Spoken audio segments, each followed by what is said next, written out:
किताब में देखो, ध्यान से सुनो, बीच में मत बोलो। द्वादश पाठ है। द्वादश बने 12, एकादश मने त्रयोदश मने चतुर्दश मने पंचदश मने हाँ, उसी तरह 20 मने 21 मने 21। अब देखिए ये द्वादश पाठ है, इसमें स्वामी विवेकानंद की व्याथा यानी दुख के बारे में बताया गया है। नहीं, पाठ का नाम है स्वामी विवेकानंदस्य व्याथा, यानी स्वामी विवेकानंद का दुख। क्या दुख है, कैसे यह दुख हुआ, इसके बारे में हम लोग जानेंगे। कहाँ इनको दुख हुआ, इसके बारे में जानेंगे। 1893 तमस्य वर्षस्य सितंबर मास, 1893 के सितंबर का महीना था। किस वर्ष? 1893 के कौन महीना में? सितंबर महीना था। स्वामी विवेकानंद अमेरिका देशे आयोजित विश्व धर्म सम्मेलनम भागम गृहीतवान। स्वामी विवेकानंद अमेरिका देश में विश्व धर्म सम्मेलन में भाग लेने गए। कहाँ गए थे? अमेरिका देश में। तस्य भाषणा नाम कीर्ति सर्वत्र प्रसिद्ध जाता है। उनके भाषण का जस चारों तरफ फैल गया। माने इतने विनम्रता से इतना अधिक बोले, इतने ज्ञानवर्धक की बात बोले कि सभी लोग उनसे प्रभावित हो गए। मुख्य रूप से अमेरिका के लोग, अमेरिका में ही भाषण दे रहे थे तो वहाँ ज़्यादा प्रभावित हुआ लोग। अमेरिका निवासी न तत्र अत्यंत आकृष्टा जाता है। अमेरिका के लोग उनसे बहुत ज़्यादा प्रभावित हो गए। क्वचितः अमेरिका दंपति स्वामी विवेकानंद स्वगृह प्रति निमंत्रितवन्तौ, यानी किसी अमेरिकी दंपति कहते हैं पति पत्नी को, किसी अमेरिकी दंपति ने स्वामी विवेकानंद को अपने घर आमंत्रित किया। अस्माकं गृह भोजनेन सेवनेन विश्राम स्वीकार्येन च अवयम अनुगृहीतव्या इति, यानी हमारे घर आइए, भोजन कीजिए, विश्राम कीजिए और हम लोग को सेवा का मौका दीजिए। स्वामी वर्य तस्य निवेदनम अंगीकृतवान, स्वामी जी ने उसके निवेदन को स्वीकार कर लिया। विवेकानंद उसके अनुरोध को, निवेदन को स्वीकार कर लिए कि ठीक है आएंगे। स ततः गृह गत्वा रात्रौ भोजनम कृतवान, वे उनके यहाँ, उनके घर जाकर रात्रि का भोजन किए। अब देखिए क्या हुआ। दंपति तस्य शयनस्य व्यवस्था एकस्मिन् प्रकोष्ठे परिकल्पितवन्तौ, दंपति ने उनके सोने का व्यवस्था एक कमरे में कर दिया, एक रूम में व्यवस्था कर दिया। समग्र व्यवस्था अत्युत्कृष्टा आसीत्, सभी व्यवस्था बहुत उत्तम किस्म का था। माने उठने बैठने सोने का सब व्यवस्था ठीक था। निकटस्य प्रकोष्ठे दंपतियों विश्राम स्थानम आसीत्, और बगल के कमरे में उन दंपति के रहने का जगह था। अर्धरात्रे महिला कस्यपि रोदनम स्वरम श्रुतवती, आधी रात में महिला किसी के रोने की आवाज़ को सुनी। तस्य रोदनम कस्य रोदनम स्यात् इतः इति तयः क्षण कालम न ज्ञातम, कौन रो रहा है यह कुछ समय के लिए नहीं पहचान हो पाया, क्योंकि रूम में तुम सो जाओगे ना तो बाहर किधर से आवाज़ आ रहा है स्पष्ट नहीं होता है। अगर पूरब से आता होगा तो लगता है कि पश्चिम से आ रहा है। जब तक बाहर नहीं आया जाता है स्पष्ट नहीं होता है। उस तरह उन लोगों भी हुआ होगा। कमपि संदेहे प्राप्तवती सह पार्श्वस्य प्रकोष्ठस्य समीपम गतवती, अब वह शंका करते हुए वह बगल के कमरे के पास गई। कमान अमेरिकी गृहिणी। ततः तया ज्ञातम यतः रुदन स्वर विवेकानंद प्रकोष्ठात् यवः आयाति इति, तब उसे ज्ञान हुई कि यह रोने की आवाज़ विवेकानंद के कमरे से आ रही है। स झटति पति जागृवती, वह तुरंत अपने पति को जगाई। तेन सह विवेकानंद से प्रकोष्ठम गतवती च, और उनके साथ विवेकानंद के कमरे में गई। किसके साथ? अपने पति के साथ। तत्र ताभ्याम रोदनम तुर्मन स्वामी वर्य दृष्टम, तो वहाँ उन्होंने स्वामी विवेकानंद को रोते हुए देखा। किसने? अमेठी दंपति ने। ताभ्याम महत आश्चर्यम प्राप्तम, उन लोगों को बहुत ज़्यादा आश्चर्य हो गया कि क्या व्यवस्था हमने की है कि रो रहे हैं। नहीं, रोज जनस्य अश्रुत संपूर्ण अपि उपधानम अर्धः जातम आसीत्, और रोने से उनको जितनी आंसू निकले थे उससे बिछावन गीले हो गए थे, भीग गए थे, इतना रोए थे। वे लोग कहते हैं स्वामी वर्य अस्माकं व्यवस्थायाम कोअपि दोषः वर्तते किम। अब अमेठी दंपति स्वामी जी से पूछते हैं कि स्वामी जी, स्वामी श्रेष्ठ, क्या हमारे व्यवस्था में कोई कमी रह गई है क्या? किमर्था भवान रुदति, क्यों आप रोते हैं? यदि व्यवस्थायाम कोअपि दोषः स्यात् तर्हि क्षन्तव्या वयम् इति उक्तवती गृहस्वामिनी। वह घर की मालकिन कहती है कि अगर व्यवस्था में कोई दोष रह गई है तो हम लोग को आप क्षमा कर दीजिए।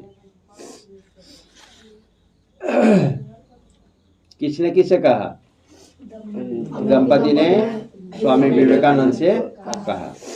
तयो आगमन दृष्टवा विवेकानंद क्षण कालम दिग्भ्रांतः, उन लोगों को आते हुए देखकर विवेकानंद थोड़ा हक्का बक्का हो गए। हक्का बक्का बुझता है ना, औचक में पड़ गए कि जा हमार वाली लोग देख ले लो। नहीं, स्वयं से रोदनम ताभ्याम दृष्टवा इततः काचित लजा अपि, अपने द्वारा रोए जाते हुए उन लोगों को देखे जाने के कारण लजा भी गए वे। क्षण विरम्य रोदनम यत्ने न विगृहित सौदत, कुछ समय के बाद रोना बंद करते हुए उन्होंने कहा क्षन्तव्य अहम एवं भवद्भ्याम, आप लोग ही मुझे क्षमा कर दें। भवानी अत्यंत मधुर स्वादु भोजनम परिविष्टवती, आपने बहुत स्वादिष्ट और मधुर भोजन कराया है। सुखदायित्व अल्प अपि व्यवस्थापितवती, और सुख देने वाला व्यवस्था भी किया है। समग्र व्यवस्था उत्कृष्टा दोषरहिता च अस्ति एवं, यानी सभी व्यवस्था बहुत उत्तम किस्म का था, कोई इसमें कमी नहीं रह गई थी। मम रोदनस्य कारणम अत्यस्य व्यवस्था सर्वथा न, मेरे रोने का कारण यहाँ का व्यवस्था कभी भी नहीं है। भोजनम कृत्वा यदा अहम अल्पे विश्राम कुर्वन् आस तद मम नेत्रयो पुरतः मम देशबंधवानां चित्रम आगतम। कह रहा है कि भोजन करने के बाद जब मैं विश्राम करने गया तो मेरे देश के लोगों का चित्र आने लगा। मैंने सोचने लगे कि हमारा भारत देश कितना गरीब है और अमेरिका के लोग कितना अमीर हैं, कि कितना बढ़िया हम लोग को खाना खिलाया है, कितना बढ़िया ओढ़ने का व्यवस्था किया है, बिछावन दिया है, और हमारे भारत के लोग को ना भोजने बढ़िया से मिलता है, ना ओढ़ने बिछावने रहता है, न ज़रा से बचने का कोई साधन है। आज तुम लोग को बहुत ज़्यादा सुख है, लेकिन कुछ समय पहले जब हम लोग तुम लोग के अवस्था में थे तो बहुत गरीबी था, सब लोग को भरपेट भोजन नहीं मिलता था, इतना स्वेटर टोपी वोपी नहीं था। उस जमाने में लोगों, जिस समय की भी यह बात है, उस समय तो विदेश से अनाज आता था तो लोग खाता था, तो वही तुलना करने लगे वे। कह रहा है कि वराका ते पुनः उदरम आहारम अपि न प्राप्तवन्ति, यानी हमारे देश के लोग तो भरपेट भोजनों नहीं प्राप्त करते हैं।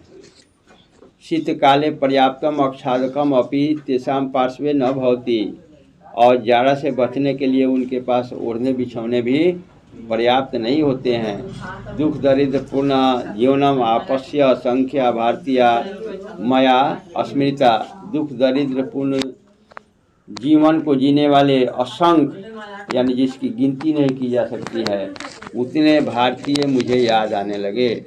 ततः मम मन अति दुखग्रस्त अभवत इति, उसके बाद मेरा मन बहुत दुख से ग्रसित हो गया और वे रोने लगे। अब बताइए उनके रोने का कारण क्या था? हाँ, भारत के लोग का तुलना अमेरिका के लोग से करने लगे कि कितना बढ़िया खिलाया है, कितना बढ़िया इसके ओढ़ने बिछावन है, कितना मधुर भोजन कराया है। हमारे देश के लोग को तो भर पेट भोजनों नहीं मिलता है, जाड़ा से बचने के लिए कपड़ा नहीं है, बिछावन भी नहीं है। इसी बात को सोचते सोचते उनको दया से आंसू निकलने लगा और रोना शुरू कर दिया। बताओ कैसे व्यक्ति थे, हमारे देश के कैसे महापुरुष थे कि तो अपने देश का तुलना करते करते उनको दया में आंसू आने लगा। आज के पेट मधुआ सोच गए तो कहिए हम अमेरिके रहो ना भारत में जाए, बड़ा दुख हुआ, खाई लने की कुछ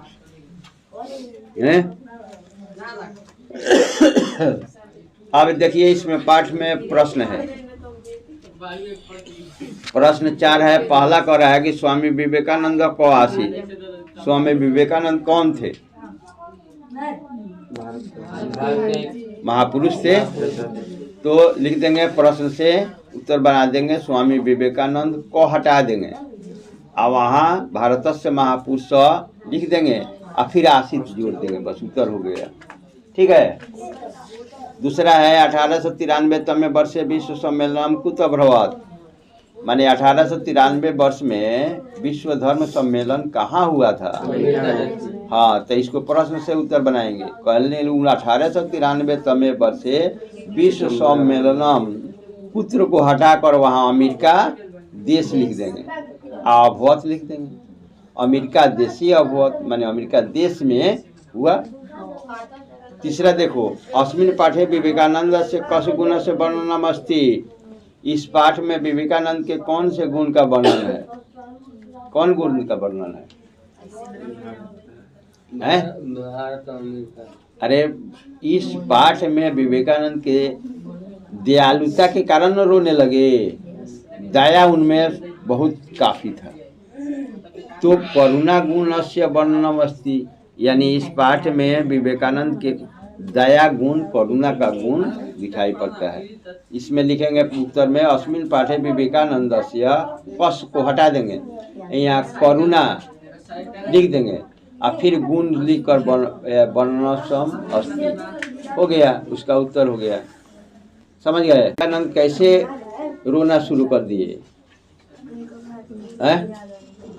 तो विवेकानंद असंग भारतीय दुख दरिद्र पूर्ण जीवनम स्मृत्वा करांदितुम आरभत, मन विवेकानंद अनगिनत भारत के लोगों के दुख को याद करके रोना शुरू कर दिए। समझ गए? अब इसमें दो बहुत महत्वपूर्ण है। दो नंबर है क्वेश्चन, ये 1893 वाला अधिकांश पूछता है कि 1893 तमे वर्षे विश्व धर्म सम्मेलन कुत्र अभवत। 1893 वर्ष में विश्व धर्म सम्मेलन कब हुआ था? ऑब्जेक्टिव में पूछता है कि 1893 तमे विश्व धर्म कदा अभवत, कब हुआ था? कस्य मासे अभवत, तो किस महीना में हुआ था? तो सितंबर महीना में। किस वर्ष में हुआ था? 1893 में। हिंदी में पूछता है कि अमेरिका विवेकानंद सर्वधर्म सम्मेलन में कहाँ गए थे? हाँ, वहाँ के अमेरिका के लोग उनसे क्यों प्रभावित हो गए थे? हाँ, उनके भाषणों को सुनकर उनसे बहुत प्रभावित हो गए। क्या देश में आयोजित विश्व धर्म सम्मेलन में भाग लेने गए थे। उनके भाषण का जस सभी जगह फैला हुआ था। अमेरिका के निवासी उनसे बहुत प्रभावित हो गए थे। किसी अमेरिकी दंपति ने स्वामी विवेकानंद को अपने घर निमंत्रित किया। हमारे घर आइए, भोजन कीजिए, विश्राम कीजिए और सेवा का मौका दीजिए। स्वामी जी ने उनके निवेदन को स्वीकार कर लिया। वे उनके घर गए और रात्रि का भोजन किए। दंपति ने उनके सोने का व्यवस्था एक कमरे में कर दिया। सभी व्यवस्था बहुत उत्तम किस्म का था। बगल के कमरे में उन लोगों के विश्राम का स्थान था। आधी रात में महिला ने किसी के रोने की आवाज़ सुनी। कौन रो रहा है, इसको कुछ समय के लिए समझ नहीं पाई। तब वह संदेह प्राप्त करते हुए बगल के कमरे के पास गई। तब उन्हें जानकारी मिली कि विवेकानंद के इस कमरे से ही रोने की आवाज़ आ रही है। वह तुरंत अपने पति को जगाई और उनके साथ उनके कमरे में गई। वहाँ स्वामी जी को रोते हुए देखी। उन्हें बहुत आश्चर्य हुआ कि हम लोगों ने बहुत स्वादिष्ट भोजन कराया, इनके सोने का भी व्यवस्था भी बहुत उत्तम किस्म का किया, फिर क्यों रो रहे हैं? उनके रोने से तो बिछावन भी गीले हो गए। उन्होंने कहा कि स्वामी जी, हमारे व्यवस्था में कोई दोष रह गई है क्या? क्यों आप रोते हैं? अगर व्यवस्था में कोई दोष है तो उसको क्षमा कर दीजिए, ऐसा घर की मालकिन ने कही। उन लोगों को आते हुए देखकर विवेकानंद कुछ समय के लिए हक्का बक्का रह गए। अपने द्वारा रोते हुए उनके द्वारा देखे जाने के कारण लजा भी गए। कुछ समय के बाद रोना बंद करते हुए उन्होंने कहा, आप लोग ही मुझे क्षमा कर दें। आप लोग ने बहुत बढ़िया व्यवस्था किया था।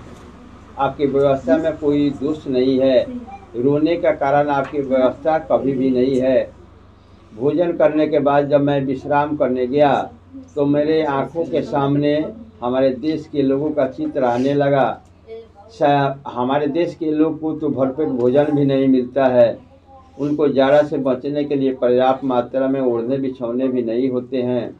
ऐसे दुख दरिद्रपूर्ण असंख्य भारतीय मुझे याद आने लगे, जिसके कारण मैं रोने लगा।